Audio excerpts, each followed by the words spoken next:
What's up, everybody? You tuned in to the Showbank Show. I'm here with my co-host, Rated R Randy, and Champagne Schroeder. What's up? What up? What up, dog? Hey, and we gotta mainly be talking about our reactions to the championships, AFC, NFC. So, how does everybody feel about these games? Well, let's go with the NFC games first. NFC game, man. It was a good game. I didn't get to watch all of it. I watched bits and pieces here and there, but a really good game. I'm honestly surprised that the Rams were able to come back like they did while they were down.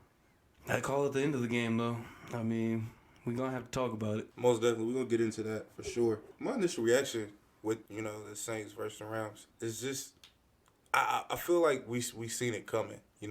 For whatever reason, Drew Brees just doesn't do enough to seal the game. And he had plenty of opportunities throughout that game to blow the game wide open and just didn't take advantage of those situations. Yeah, it's like he doesn't go for the kill enough. Well, this exactly goes back to what you were talking about last week on the show, where you get to that point where Drew Brees and that offense just kind of stagnant, and that happened too many times in this game. They were up with 13-0 at one point. Mm-hmm. They were up 20-10 at another point in the second half. That's a 13 and 10 point lead that you let go by the wayside. Mm-hmm. So, because they had, and so if that's the case, that was two opportunities where it was a 2-possession game, right? Exactly. And that's a perfect time to seal it because once it goes 3 possessions, chances of coming back are slim to none. Right. Yeah, the Saints outscored the Rams in the first quarter 13-0, and then the Rams turned around and outscored the Saints 10-0. Each defense shut the other team out in the first and second quarters. I wouldn't have thought that game would have been decided by defenses, but Playoffs. Yeah. It's the playoffs between quarterbacks and defenses. Pretty much. And I think that's the thing that separates, because, the big 3 teams of the season were the Rams, the Saints, and the Chiefs. High-octane offenses. That's what everybody was talking about. So I think one of the things that separates the Chiefs and the Rams is their offense keeps coming. Jared Goff is going to keep doing that thing. Sometimes he stagnates a little bit, but not as much as Brees. Patrick Mahomes is going to keep doing that thing, and just their offense is going to keep going. Drew Brees just stagnates, and that's the difference between. That's why the Rams are still in it. That's why the Chiefs were in the game to the last minute, and Brees is out. Todd Gurley carried the ball 4 times. 4 for 10 yards. How do you only give Todd Gurley the ball 4 times? Well, if I'm not mistaken, from what I was seeing, every time he was running the ball, he had minimal gains, and he just kind of looked like he was just having an off night. But how much can you determine off of 4 carries? Yeah, I still say you don't abandon the run like that with the all-star running back like that. Yeah, and I don't know. I just seen a graphic that was talking about all the moves that the Rams made this past season, and they went out and they got Brandon Cooks. They paid Aaron Donald through the nose. Todd Gurley is the highest paid running back in the league. They locked up Brandon Cooks after they traded for him. Kinsu is worth his contract's worth $15 million. So they knew they had a Super Bowl window that they had to aggressively go after. Yeah, Aqib Talib. Oh, I forgot they went after him. Marcus Peters. They really tried to stack the chips in their favor, and where are they at? In the Super Bowl. Yeah, and you see it paying off. One of the big acquisitions for them was getting C.J. Anderson. And you see how that's paying off. He's been able to, in the playoffs, he's been able to run the ball more effectively than Todd Gurley. And they got him for nothing. Speaking of the acquisition of Brandon Cooks had a monster game. 7 catches, 107 yards against the Saints on Sunday. Damn, that was the quietest 107 yards, because I knew he was producing, but I didn't know he was doing that well. Because it just, every time I turn around, kind of seems like he was, kind of just moving the chains rather than, getting these big gains like we know him for. Yeah, and he did it off of 7 catches, averaging 15.3 yards a catch. And then you got Jared Goff, who went for almost 300 yards, 297 with a touchdown and a pick. He was big. I thought he was going to waver off a little bit towards the end. I thought the moment was going to be a little bit too big for him, but he just stood in there, made key plays, and he had a little bit of a Patrick Mahomes sidearm pass, and he just made it the plays he needed to make in order for the Rams to be victorious. Yeah, completely. When you look at the other side of the ball, they didn't run the ball very well. Particularly, look at Mark Ingram. He's 9 for 31. Alvin Kamara 8 for 15 yards. So out of that dynamic duo, you're only getting 46 yards. Yuck. I mean, that's rough. Granted, Alvin Kamara did catch 11 passes for 96 yards. So, I mean, he made up for it through the air. But still, I mean, when you're not able to run the ball very well, we're seeing what it can do to you in the playoffs. Yeah. And it's kind of crazy the fact that the playoffs are still kind of stuck in this archaic way of winning the game. You know, effectively running the ball and good defense. Yep. Basically will, get you that ring. And don't turn the ball over. Yep. Minimize the turnovers. Mm-hmm.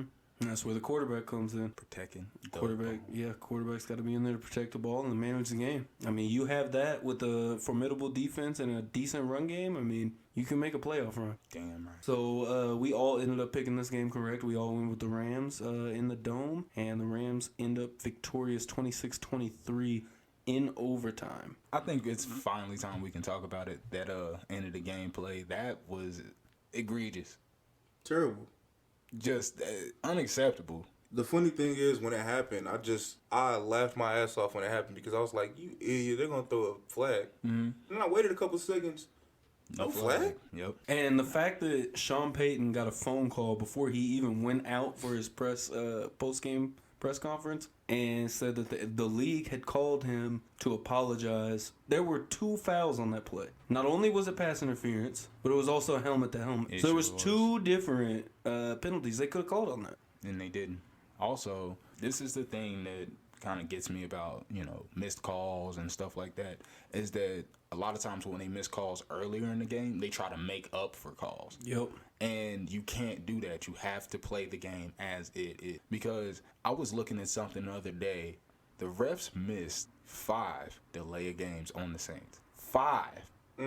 So that might have been their big makeup call, quote unquote. But just call it as it is. I understand it's playoff ball and, all those cliches, but 5? I can understand 1 to 2. 5. 1, 2, 3, 4. 5th delay of games. That's Bird Box Challenge. That's the only way I can describe that. Bro, these refs have been awful this year. Yeah. It goes with the same narrative we've been talking about all year. The refs have been awful. And we've seen so much ref ball from it. You miss a call, well, let's make something else happen. It does not, and I don't understand the logic behind that. Like, it's not like a deficit, you know what I'm saying? It's not like a debt. There's not a such thing as a foul debt. Like, oh, dang, we missed a couple calls. Well, I'm going to overpay it this time. You know what I'm saying? It's not a bill, bro. Just officiate the game. That's all we asking. And like I was telling you when we were watching the game, it's a slippery slope if you officiate off of missed calls, because you're always going to miss something. I mean, human error is inevitable when you're refereeing games. So just call it the best you can with each play by play. Just call it the best way you can. Because if you're going off of, hey, I missed this, I'm going to give him this, you're going to be doing that the whole game. And you see refs take the game over. It's terrible. Motherfuckers be having Shaq moments. I feel like Shaq when I'm watching that shit. But exactly, like, it takes over the game. You get to that slippery slope, and it's the snowball effect. It just keeps rolling downhill, and it makes it worse and worse and worse. That being in mind, the NFL is looking into possibly having replay on pass interference calls. How do y'all feel about that? I'm on the fence, but I'm more so for it than against it, personally. I think I'm on the fence with the other side. I just think that that's too much of especially in playoff ball. Like, I mean, obviously that was pass interference. We all agree that was pass interference. But when it comes down to the playoffs, like, I think that it's a lot of subjective calling, And I think that's kind of how it should be. But on a play like that that's so obvious, like, obviously that should have been called.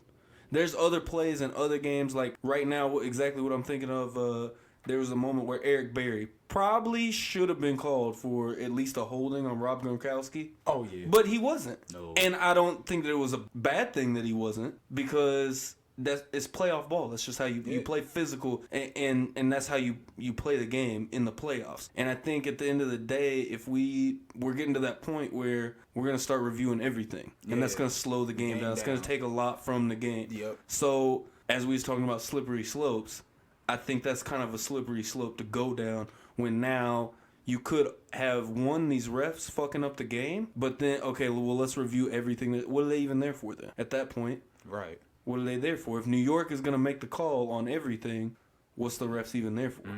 Because isn't that basically the issue that baseball faces now? The game gets slowed down so much due to all these different reviews, and they have to keep sending it to New York. And No, not at all, because I mean, that's the biggest thing in baseball is they didn't want to implement the replay because it was going to slow the game down even more. There's not a lot that can really be reviewed in a game of baseball, honestly.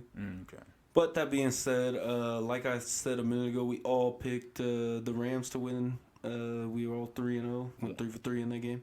Yeah, well, we were all 3-0. But I think I'm looking at some 1-1s over here. You Yes, know what sir. I'm the lone wolf. You know what I'm saying? 2-0. And honestly, I really do want to be a dick about it, but I can't because I'm literally watching my city just be heartbroken over this loss. Nigga, don't claim your city now. Bitch. Man, Nah, don't claim your fucking city now, nigga. Go you can ahead. go to Boston. Yeah. I just can't like a team, just Nah. one specific team from family. Don't be like that. Nah, y'all gonna try to disown me over football. Everything else. Yeah, nigga. Oh, okay. You got the nerve to like the Royals and not the Chiefs. Yes. This a football city. This a football city. Mm-hmm. If you was in St. Louis, that shit would fly. Not here. Not in here. Not here. This is why I constantly talk about going This solo. Chiefs Kingdom, baby. All right, let me ask you one question. This is my question of the day for Rowdy Ray. Go ahead. How do you feel the day after literally you watched your team lose? This team lost the game. The GOAT lost the game. If D Ford didn't line up offsides, the Chiefs are in the Super Bowl. Okay. I mean, we talking about slippery slopes, right? Everything is a big what if. Everything is a big what if. You know what I'm saying? Because, okay, would the Cavaliers have won that game against the Golden State Warriors if Kyrie hadn't hit that clutch three? Let's just say it rimmed out. What if Jordan didn't hit that shot on Elo? What if that, you know what I'm saying? Like, we can talk about these what ifs all day. Yeah, but we're talking about something that, like, we watched happen. Like, it happened in front of our eyes. It wasn't like, it's not really a what if. It happened. That's all I'm saying. I know. At the end of the day, Tom Brady threw 3 picks in that game and lost the game for the Patriots. And he got saved by D Ford lining up on the wrong side of the football. Like, it's something we saw, we visualized. It's not really a what if necessarily. I get what you're saying because it is a what if, but it isn't. I get Right. And I mean, no. What you're asking is like fair. You know what I'm saying? I hate giving a broad or like cookie cutter answer like this, but that's just the way that shit happened to go. You know what I'm saying? Like, and as a Pats fan, you've kind of watched us get like bailed out by just like seemingly bullshit. You know what I'm saying? Like year after year after year. Because, okay, case in motherfucking point. The Super Bowl where we played the Seahawks. Who in their right mind with a prime Marshawn Lynch in their backfield would throw on, what was that, 3rd and 1? Why? Like, there's no good reason to do it. There's no good reason to do it. So, like, you know, you kind of just watch. Or, okay, when we won against the Falcons? Up 28-3. Run the ball, run out the clock. Pretty simple. Yet it doesn't happen. I don't know. Like, this is stuff that I can't explain. You know what I'm saying? Like, and it's easy to go with, oh, well, you know, the league is rigged, or, you know, blase. It may not. It may be. I don't have those answers. Yeah, I feel you. But anyways, I just had to pose that question to Ray because there was many times in that game. I think another thing I have to talk about is the Patriot effect, and I feel like we saw it last night in that game, mainly in the reviews of calls, because I feel like none of those calls should have went necessarily the Patriots' way. There was about 4 challenges in the second half. I think there was an Edelman catch. Mm-hmm.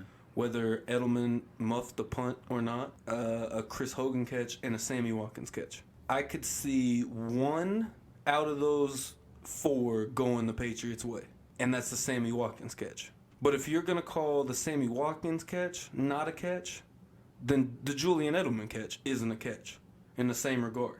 It's the same thing that happened on the back-to-back drives where Patrick Mahomes was hit and no flag was called because there shouldn't have been a flag.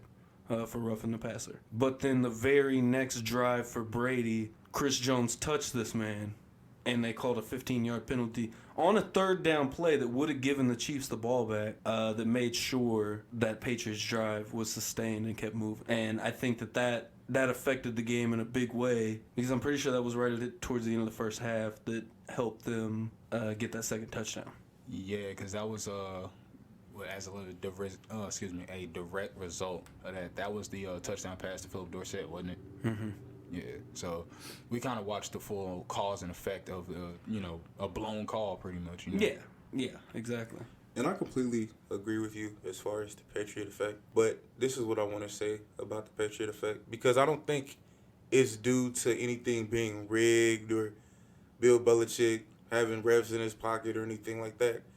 The Patriot effect exists because the Patriots have superior coaching in Bill Belichick and superior quarterback play in Tom Brady. And not to say that he performed better than Mahomes, but in terms of IQ and experience, it's there with Tom Brady. So I feel like when they're in big games, these calls are certain, like when the ball bounces their way, so to speak, it's due to them putting it in play because they have such a great coach, because they have such an experienced quarterback. Yeah, that's true, but that's another thing. Belichick is constantly in the referee's ears, constantly. You know, you watch any of those mic'd ups, he is in the ref's ear the entire game. And I'm not saying anything for that, but at the end of the day, I feel like you look at the whole situation. I'm not going to disagree with you, a superior coaching, a superior quarterback, but how can the refs constantly be on that sideline? And I get because of the prestige and whatnot, but they're also proven cheaters. And like, I don't want to like just bring that up to like slap in the face of the New England fan base, but at the end of the day, I mean, how can the refs be kind of on that sideline? You know, it's a team that breaks the rules. You know what I'm saying? That's like, I mean, it's all tactic. It's Yeah, all tactic. yeah. When you're on the sideline, you're constantly in the ref face. So when plays happen, the ref is thinking, "Oh, I better call this, or he's gonna be," you know what I'm saying? Yeah. He's gonna be talking to me or what have you. It's just a tactic, and maybe other coaches need to do it. You know, I know. but you look at any other coach and you're probably going to be seen as you're whining the whole game. And that's what comes with winning, though.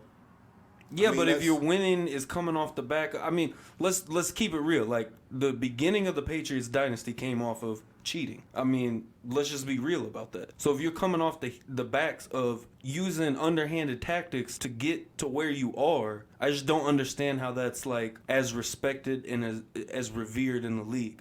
And I'm not saying that 20 years after that, I mean, this is a dynasty. It doesn't matter whether they're cheating or not. Like, I get that. But I'm just saying it literally stems from that from the very beginning. Full circle right now. They're playing the Rams again, right? It's full circle. I mean, this is where the dynasty started, and they filmed the Rams, all of their practices and play calling for an entire week and a half before the Super Bowl. I mean, these are the facts, the cold, hard, course facts. Ugly truth, you gotta look it dead in the face. Like, as much as I'd like to, sit there and protest it and whatnot, he's got a point. Like, the fact that they weren't even properly reprimanded behind proven cheating. You know what I'm saying? Because like Deflategate, you can go all day with that one. Yeah, and it's not like, honestly, like Deflategate is one thing, but I mean there is like 10 years of proven like recording other teams. And yeah, like that's what I'm saying. Like, and there was no just verdicts handed. And that's kind of like, I'm glad you put it that way, because that's kind of my whole point. Is like, honestly, like justice never really was served in that case of them being where they're at and how they got there. And the fact that you've got pretty much the NFL on their sideline as well, I don't understand that. That's what I don't get. Is not only did they get away with it, but now they've got the machine behind them as well. Low-key, you kind of like just described like the Kennedys, like the whole Kennedy family, like, because they started off from literally organized crime, more like moved themselves away from it, got into politics, and then had a political machine behind them. One and the same. And yeah, it's a tough pill to swallow, and I don't know, I kind of just feel like that's not to just be dismissive or flippant about it, but damn near that's just life. Like, you know what I'm saying? Like, the good people don't really win. Like, that's why people flipped about Philly, catching that dub last year. Yeah. Because look, they beat the almighty empire, blah blah. It was just a really good feel good story. Got revenge. Honestly, I think we are going to start paying back for our karma. Because look, we beat the Eagles in, what was that, 03? 04. 04, right? Now we got to replay the Rams. Yeah. You can run from karma, but it always catches up. Yeah, no, that's true. Me as a Patriots fan, I don't feel good about this matchup. I really don't. And everybody is saying like, oh yeah, we're gonna smoke the Rams, blah blah blah. I got a bad feeling about it.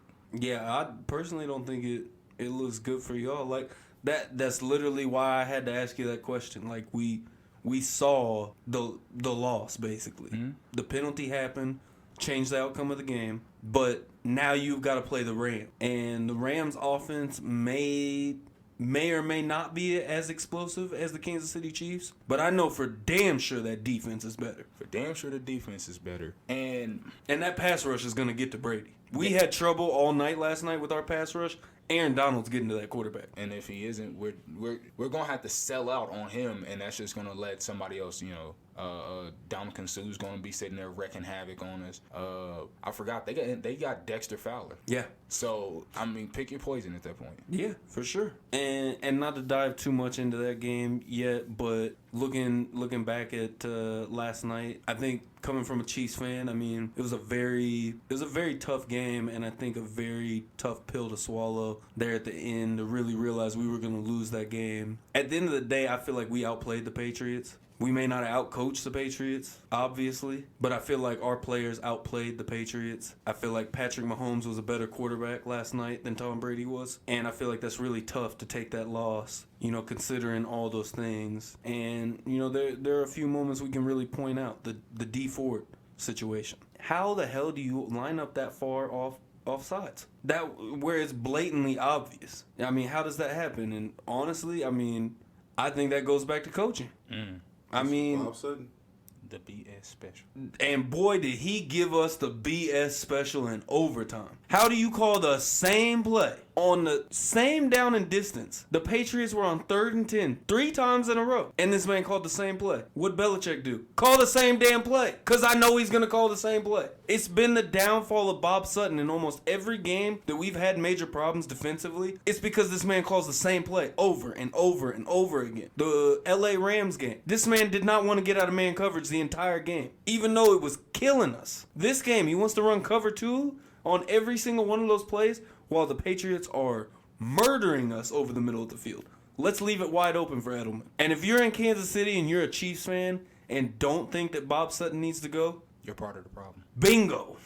You are part of the problem. And I'm gonna take it. I'm gonna take it. I got a different take. I mean, I agree with everything you said. Bob Sutton, trash. Our defense is trash. But I think it's ultimately on that man that was the reason we were back in the game in the first place, and that's Patrick Mahomes. Even though he had a spectacular second half, the only reason we're in the game, MVP, soon to be MVP, his first half was non-existent. I believe we had 30 yards in the first half? Yeah, it was 40. About 40-something About yards 40. in the first half? The fact that we went the first quarter and had, I think, negative 11 total yards. Yeah, and you could point to it being his first playoffs, his first year really starting. I get all that, but I just feel like it's on him. And it's not, I'm not mad at it. He's going to grow from it ultimately, but I think it's on him because at the end of the day, we know our defense is trash.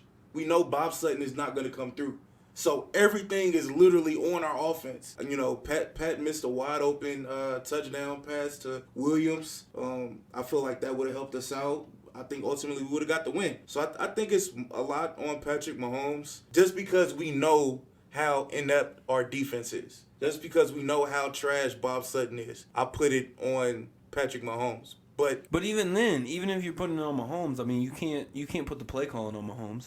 And I think that was a big part of, especially the opening drive. And you look at a dude in Andy Reid that damn near hates to run the ball. Comes out, what does he do on the first 2 plays of the game? Runs the ball. And it didn't work. Now you just look silly because you did something out of character that didn't work 2 times in a row and set you up for a 3rd and long on the opening drive that you don't get. And I think the Chiefs were kind of taken back and surprised that they took Tyreek Hill out of that game. What else do you expect when you're playing Bill Belichick? Somebody from that offense was getting taken out of the game. And I personally think Kelsey is a little bit too difficult to scheme entirely out of a game. And I think Belichick realized that. Tyreek's not. I don't think that he's that hard to scheme out of a game. I mean, when you're talking about Belichick, not necessarily the average coach. I mean, really, Tyreek's MO the whole year is get past and get on the other side of that defense.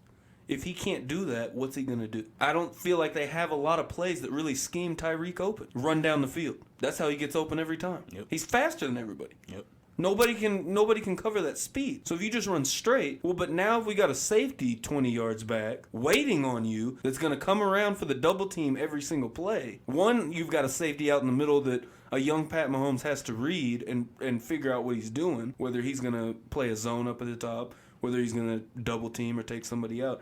And I think that that's another thing that really showed is Brady versus that RPO offense. Pat Mahomes is going to make his read in the middle of a play. Tom Brady makes his read before the play. Tom Brady changes the play at the line of scrimmage. Pat Mahomes in this offense will change the play in the middle of the play while it's happening, which it's worked, but a team of this magnitude, I mean, I don't dislike the RPO offense that we run, but at the same time, I feel like damn near 90% of the plays we run are run pass options. All right, so at the end of the day, I think the biggest takeaway as a Chiefs fan I have a day later and really soaking up the situation, I think that for us and our organization, losing this game does us so much better than winning this game. Because if D Ford lines up onside and Tom Brady throws that interception, we're now talking about Bob Sutton made Tom Brady throw 3 picks and won that game for the Chiefs. And I don't think that's necessarily the case, or even necessarily why Tom Brady threw the 2 interceptions that he did that count. I mean, you look at one of them was a tip ball. Mm-hmm. That happens. And okay, maybe the second one, the Reggie Ragland was on play calling on Bob Sutton, but I mean, he clearly showed he is not a top-level defensive coordinator. He may not have the best talent in the world, but look on the other side of the football. Jim Nantz and Tony Romo talked about it all night, is the Patriots don't necessarily ever have the best team. But what gets them to the end of the season every year? Coaching. Coaching is so important. I mean, between coaching and quarterback play, that is almost the two, like we've been talking about in the postseason, that is almost the biggest things. I mean, I'm there with you, man. I agree. If we win this game, Sutton doesn't have to look in the mirror. Veach doesn't have to look in the mirror and say, I need to make X, Y, and Z adjustments. Only thing I can say is, going forward, it's not a given that we're getting back to this position. So that's one of the reasons it really hurts. Because we could get knock on wood, we could get a big injury or so. You just never know with NFL. It's not like the NBA where if you have a certain, these guys and LeBron James, you're going back to the finals, or you're going to be in this position. But great season for us, and we're just going to have to make adjustments and get back to it. Yeah, I think reflecting on the Chiefs season, I mean, it was a wonderful season. And, man, it was a fun ride. And win or lose, the torch was passed. Win or lose, Tom Brady passed that torch to Patrick Mahomes. I agree Mahomes with is you. going to be there for a long time. Yeah, he's going to be elite for a decade and then some. And I think even Tom Brady acknowledged that. Tom Brady asked security and had security let him into the Chiefs locker room to talk with Patrick Mahomes for a while. And they sat down and had a conversation after the game. So I think even Tom Brady acknowledges that torch was passed. And I mean, say what you will, Tom Brady went over 300 yards in this game. Only 1 touchdown, 2 interceptions. I don't care what anyone says. Patrick Mahomes outplayed Tom Brady on that football field last night. Patrick Mahomes was the better quarterback last night. No, he did pass the eye test, to be completely honest, Yeah. All in all, I do just want to kind of reiterate this to people because I've been seeing people like legitimately down about this. It's just a game. I'm going to say it again. It's just a game. We're going to be back for this next season. We're going to watch the same 16 and hopefully, furthermore, it's going to keep going. You know what I'm saying? Shit don't stop. Yeah, that's very true. And I know that sounds, real cliche and whatnot, but it's a simple fact because people are sitting here getting all down about it. You got to the AFC Championship. You haven't been here in 20 plus years. Enjoy that. Exactly. I mean, this team did something that hasn't been done for this team in a long time. We played an AFC Championship game at Arrowhead, which has never happened before. We played for the Lamar Hunt Trophy in front of the house that Lamar Hunt built. All in all, I mean, at the end of the day, man, the Chiefs had a fantastic season. Patrick Mahomes had 50 touchdown passes, threw for 5,000 yards. NFL MVP, first-year starter. I mean, there's so many things to build on here. There's a lot of nitpicking going on, and there's things that do need to change. Do not get me wrong. And it's mostly on the other side of the ball on defense. But at the end of the day, the Kansas City Chiefs had an amazing year. Coming into the season, we didn't even know if we was going to necessarily make it to the playoffs. I think the Chargers were pegged as the number 1 team in the AFC West before the season started. We didn't know what Patrick Mahomes was going to be. Let alone be the number 1 seed. Exactly. The night of the draft, we moved up to get Mahomes. As a Chiefs fan, I was upset we didn't draft Deshaun Watson. Big facts. And now I look stupid. Yep. Same. Same. Because I was looking at y'all like, what are y'all doing? Sean Watson is right there. The boy just beat Bama, and y'all didn't go get him. Especially when Deshaun Watson had that rookie season he had before he got hurt. I was like, what the fuck? And then you just see what Patrick Mahomes did this season. Patrick Mahomes is the perfect quarterback. Perfect quarterback for Andy Reid. Yes. And you just see he got the city to actually believe we could go to the Super Bowl and win. I know every year Chiefs fans say, yeah, this is going to be the year. This is going to be the year. We actually believed it this year. Yeah. And you definitely saw that across the city. Yeah. It wasn't that, oh, we're going to win the Super Bowl. No, Chiefs Kingdom believed this team was the team. And after all that Chiefs talk, we're going to have to be real. Let's put some respect on Tom Brady's name. That's the GOAT. That's in facts. in my opinion, that's the GOAT. That's facts. I don't think there's really anything you could say to dispute that Tom Brady is the greatest quarterback to ever play the game of football. Yeah. I mean, hell of a job. When you just see that type of consistency year in, year out, no matter what obstacles they face, they find a way to go to the big game and ultimately win. He's going for number 6 in football. That's crazy. And this is his 8th. 8th straight AFC Championship appearance and 3rd straight Super Bowl appearance. And eighth total.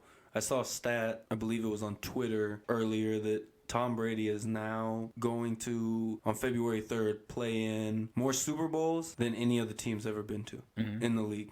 Besides the Patriots, obviously. But it's ridiculous. Out of 31 teams, Tom Brady has been to more Super Bowls than any of them. And at 41 is still playing at a relatively high level. I mean, the man says he wants to play till he's 50. After his past season, I think he might be having second thoughts at this point. Think so? Personally. Because we haven't seen him fall completely off the cliff, but damn it, he is teetering. He is looking at that cliff. He is staring at it right now. You think so? Yes. Well, look at the numbers. I mean, just to be real about it, I mean, not discrediting the man, but I mean, him and Baker Mayfield had just about identical stats. I don't think Baker played the whole season, did he? He didn't start the entire season. Exactly. I think Tom Brady was still top 10 in passing yards. He may have been, but his overall numbers were... To be 41? I'm saying, though, but like... But we're talking about playing at Tom Brady level. Yeah, we're not talking about another NFL quarterback. Because, I mean, even though the criticisms have always been there, he actually did have full-on, like, game manager numbers this year. Yeah. Besides maybe... But no game manager numbers in the playoffs. That's when you need it the most. That's a fact. That is a fact. But, I mean, I'm just talking about, like, regular season as of now. I think he has a couple more years and then he'll be out. I feel like if he wins the Super Bowl this year, he should just go out on top. Yeah. Yeah. And just why not? Yeah. Fucking with us. Yeah, you've been to. You said what? Quit fucking with us, man. Go out. Leave, nigga. Let us win something. Yeah, and especially after 3 straight Super Bowls, you win this one. That's 2 out of 3 in your last 3 years that you played. Been to 8 total. You won 6. 6-2 looks great on a resume. Yeah, when you're talking about Super Bowls, that's insane. I mean, championships, period. Because even if somebody did that in the NBA, you went 6-2. All right, yeah, you got it. Yeah, for sure. We can't all be Jordan. Nah, that's rare. That's rare. That's super rare. Because what did Montana have? 3? I want to say he had 4. 4. And he went 4-0, right? Yeah. I don't think people understand the gravity of that, how rare that is. No, not at all. And if I'm not mistaken, there was only 4 Super Bowl appearances, right? Yeah. Yeah, I almost started going off on a completely different tangent. It was like, does 8 straight AFC Championship appearances, what is it at this point? 8 Super Bowl appearances? How does that, stack up to 4-0? I mean, I think at the end of the day, like we said, Tom Brady's the greatest quarterback to ever play the game. Yeah, I'm not trying to go down that rabbit hole, personally. Speaking of Joe Montana, I thought it was cool seeing him out there supporting the Chiefs. About Chiefs fans, probably the only people in the world that remember he even played for the Chiefs. So I thought that was kind of like a cool little, to support us. Honestly, when I seen that, I kind of thought I was like, shit, it's coming full circle, Yeah. No, like I was like, oh, here comes a change in destiny. Like they've decided their own fate. They've taken their fate into their own hands, and they're gonna go all the way with it. Yeah. Either way, yesterday we had 2 great games, and no matter how you feel about them, I think that we've got a pretty great Super Bowl matchup lined up. Like I said, no matter how you feel about either one of those games, I think that everybody was on the edge of their seat in both of those games. I mean, oh yeah. They were some thrillers. Yeah, I mean, I was on my way back from work and listening to the game on the radio between the Saints and Rams, and I was on the edge of my seat listening to the game on the radio. So I think it just goes to show how good both of these games were. And after the Chiefs and Patriots game, I basically just crashed from just the emotional investment and just physically being exhausted from watching these. It reminded me of that Monday Night Football game. Because after that game was over, man, I was spent. I think everybody would. Oh, for sure. It's something about them games like that was just back and forth and extremely just, you don't know what's going to happen on any given play. Mm-hmm. I didn't know what was the last touchdown for the Patriots, that run play. Mm-hmm. I did not see that coming at all. And the way he just ran straight up the gut, damn near untouched for a touchdown, I was just like, you got to be kidding me. That was demoralizing. Man. That was one of the worst moments. Yeah. Also, can we talk about him? Can we kind of give him his flowers? Sony Michel has had a phenomenal playoff run. Well, my biggest thing, I legitimately thought they was going to kill him. Sony Michel. They handed the ball off to him 17 times in the first half. That man was going to die. It's not like he's a big power back. Right. You know what I'm saying? No, he is. He's like a one of those finesse backs. You know, he's not meant to take them handoffs like that. Nah. But it worked. But on some real, what did you expect on a first-round pick that Bill Belichick chose? True that. Sony Michel finished the game 29 carries. 29. I mean, that's 1999 stats right there. Yo, low-key, Bill Belichick put him on overtime for missing all them games this past season. For sure. Oh, you got to make this up somehow. You're going to get to 150 carries easy. 113 yards, 2 touchdowns in the game. And, I mean, not even to mention Rex Burkhead had 12 carries himself for 41 yards. And he had some gutsy runs. Yeah. Gutsy runs. Some of those first down runs that he had was who tough. had a really quiet game, and I thought he was going to show up a lot? James White. Yeah. James White totaled 6 carries for 23 yards in that game. Yeah, pedestrian numbers for my man. Mm-hmm. But that's the beauty of the Bellatrix. Yeah. You know, basically, like, he just runs a system. Oh, for sure. And well, that was one thing that I just couldn't understand. It was like Edelman had 7 catches for 96 yards. Yeah, what? 7 catches for 96 yards. That's some Edelman shit. Yeah. Bro, and almost on every single one of those catches, I felt like the defense wasn't even paying attention to him. No. It wasn't even like he beat somebody. Nope. He was just wide open right there. I can attest on 3 of those. But I'll say Edelman's route running in the playoffs gets ridiculous. He just takes it to another level. And them Chiefs cornerbacks didn't stand a chance against that. Not every time, man. The one on Steven Nelson where he turned around, Steven Nelson 10 yards away from him up the field, and then trying to say he pushed off me. Go on the sideline. he come on. Sit the fuck down. Bro, for real though. You gonna turn around, he pushed me. No. You got outclassed. That's what happened. Let's be real. I do want to say to y'all, fair play, great game. Hopefully I see y'all again next year. And maybe we're talking about a completely different outcome. Yeah, and I mean, like I was saying, both of them games, like, no matter how they ended or how you feel about any one particular play, or you feel like, I know who that nation feel like they got screwed. I'm sure there's plenty of Chiefs fans that feel like we got screwed. Oh, yeah, that was kind of the main narrative of the day. Either way, we watched 2 amazing football games yesterday. Oh, yeah. And as a football fan in general, you know, that's what we watch for. It was some good games. Just like those. And honestly, this Super Bowl is about to be fire. Yeah. Hopefully. Yeah, I hope so too. I mean, it's being a Chiefs fan, and I think I can speak for most of Chiefs Kingdom. I feel like this is going to be a tough Super Bowl to even just be able to turn the TV on and watch. I think after a week, I think everybody will be okay. I think you're right. I think for the most part, I mean, there's definitely going to be those lingering feelings, and it may be tougher for some more than others. But no, I agree with you. I'm sure I'll be sitting in front of the TV watching the Super Bowl. Yeah, you know, because, like, okay, now if the Super Bowl was next week, we might be, like, you know, Kansas City as a demographic would probably, you know, be shut off. Another thing I want to point out before we go any further, though, for just in general, the Chiefs fans, is this wasn't Mariota throwing a pass to himself and somehow miraculously coming back. This wasn't the Steelers game Getting beat by field goals. Getting beat by field goals. This wasn't any of those games. This team showed heart. This team showed determination, and I think you can definitely compare them a lot to the 2014 Royals. And when you look at that Royals team that came up just that short, look what they did the next season. They came in, they took over first place, they didn't let go of it, and they won a World Series. Yep. Factoid. You know what?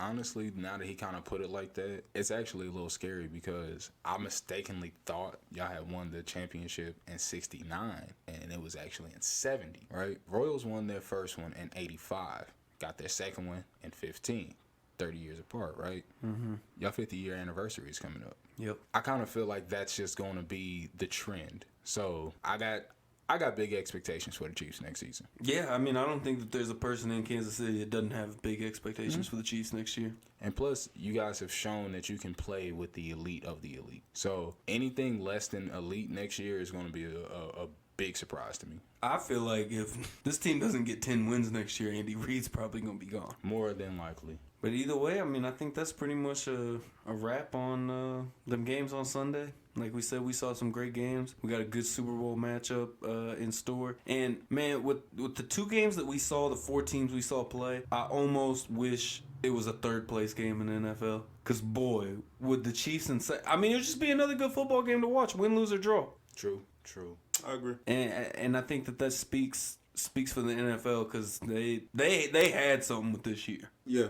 This was a great year. Excellent product. Only thing you could really nitpick about is the refereeing, but great year. And at the end of the day, I mean, like you said, you can nitpick about the refereeing, but I mean, we still get to watch these just insanely talented players, and the teams that have been put together are solid. This Final Four that we had this year, I mean, we talked about it all week last week, was just, man, we really got the best possible outcome, the best possible matchups in these two conference championship games, and it showed yesterday.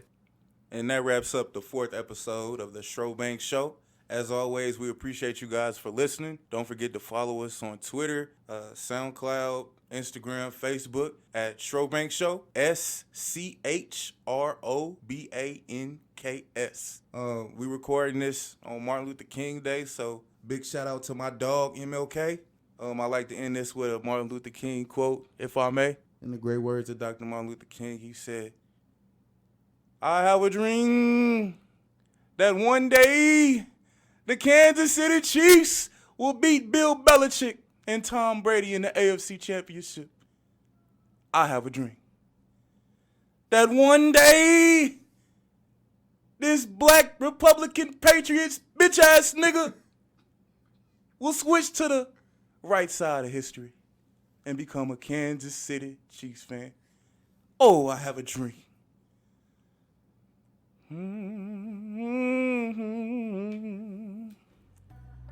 That's the wrap, y'all. Appreciate y'all listening.